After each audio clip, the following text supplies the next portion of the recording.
am presenting today on finding a moral leader and searching for a moral manager, basically. In this article, the author presents three different types of managers or moral managers. He starts with immoral managers, then it goes to kind of a middle ground, amoral, and then moral managers. So I'm going to briefly kind of talk on all three, and then we can kind of discuss how we can move from an amoral manager to a moral manager and some of those steps and things that are needed in a moral manager. So starting with immoral managers. These managers are devoid of any ethical precepts to guide their decisions or their judgments, and they're actively opposed to making ethical decisions. They're simply what is going to make us the biggest profit, what's going to help our bottom line the very most, regardless of what it is, whether it's legal, ethical, how can we increase our profits and our income. And these are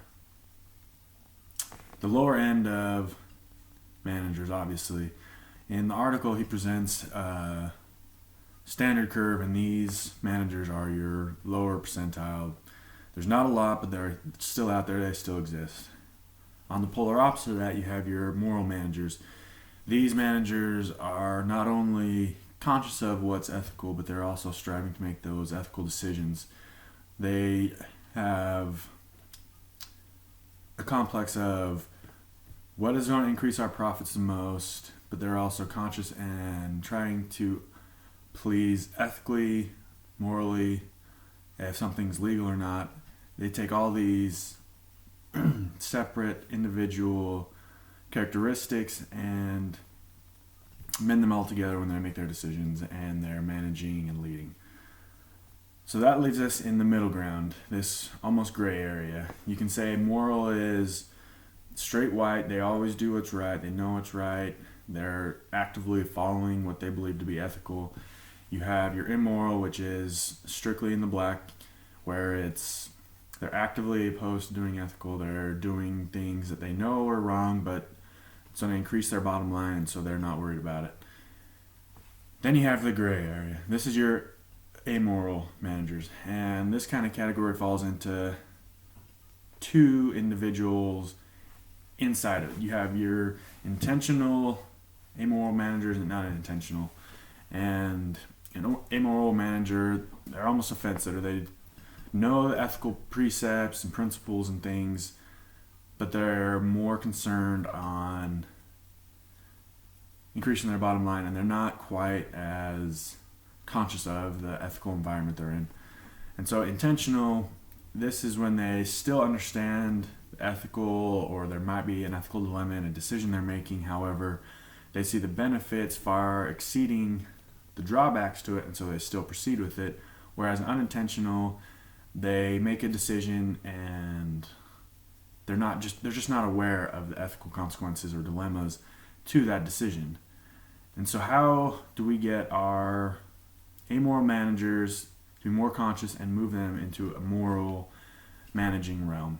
And in this article, he suggests that there are 6 different characteristics and 6 steps to becoming more conscious and moral manager. And it starts with moral imagination, ethical imagination, knowing what is ethical, essentially being conscious of the ethical dilemma and having creative or imagining ways to move forward ethically but still fulfill the goals of the company. Step 2 in this is identification and ordering.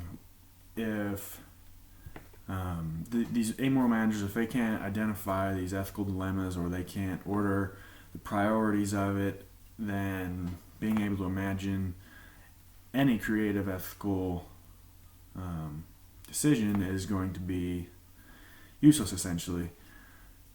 Evaluation. Evaluating both self-evaluation and senior management evaluation of not only managing skills but moral competence and ethical decision making, including the identification process and how they're able to imagine and create these solutions to these ethical dilemmas and consciousness to this ethical environment. He also suggests in step 4 that we need to have a tolerance of moral disagreement. So we can't just, this is how it is, this is how it needs to be, this is solid. We need to be okay with a disagreement. We need to be able to work through that. And there are steps with the IMA, conflict resolution, that we can either go through, or a simple discussion and working through these disagreements will generally lead back to step 1 and create an imaginative, creative way of dealing with this ethical dilemma. The last 2 steps is integrate management skills and moral competence. You can have an amoral manager that is fantastic at leading employees, fantastic at leading his division of the company. However, he may not be fully aware of his moral surroundings or his ethical environment. And so integrating both of these skills will lead to a moral leader, one that can both pursue the goals of the company, however do it in an ethical, legal, satisfying way. And the last step is a sense of moral obligation. The best way for a moral manager to become a moral manager is just recognize the moral and ethical environment that he's in, realize these dilemmas, and have a sense of obligation to fulfill these dilemmas in an ethical way that is satisfying to all the stakeholders involved. By following these steps and integrating these 6 different characteristics, an amoral manager can increase their sense of ethical environment, and they can move more into the moral managing realm and help push and pursue the company's goals further. This is kind of the difference in the managers and how we can search to find the moral manager or create our amoral managers into a moral manager.